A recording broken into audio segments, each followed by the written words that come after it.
સુરતના કતારગામ ખાતે હીરાબાનો ખમખાર સંસ્થા દ્વારા ભવ્ય કાર્યક્રમ યોજી 1100 દીકરીઓને ચેક અર્પણ કર્યા હતા। સુરતના કતારગામ ખાતે હીરાબાનો ખમખાર સંસ્થા દ્વારા દીકરીઓના ઉત્થાન માટે છઠ્ઠા ચરણમાં ચેક વિતરણ કાર્યક્રમ યોજાયો હતો।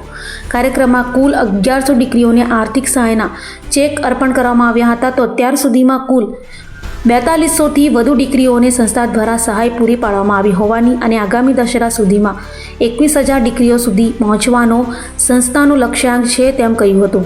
આ કાર્યક્રમમાં શાસક પક્ષના નેતા શશીબેન ત્રિપાઠી, પ્રફુલભાઈ સિરોયા અને સામાજિક અગ્રણીઓ તથા હાથી મંદિરના મહંત અમરીશાનંદજી મહારાજે દીકરીઓને આશીર્વાદ પાઠવ્યા હતા। દેસાઈ પિયુષ છે, હું હીરાબાનો ફાઉન્ડેશન ચલાવું છું। આજે કતારગામ સ્થિત 1100 દીકરીઓને ચેક વિતરણનો કાર્યક્રમ રાખવામાં આવ્યો હતો અને એની અંદર ઘણા બધા સામાજિક અગ્રણીઓ, સંતો, અમરીશાનંદજી મહારાજ અને આગેવાનો અને વડીલો ઉપસ્થિત રહ્યા હતા। ભારતને આપણે કહીએ તો ભારત માતા તરીકે ઓળખીએ છીએ અને જ્યારે ભારત માતાની વાત થાય ત્યારે દીકરી પણ એક માતા છે।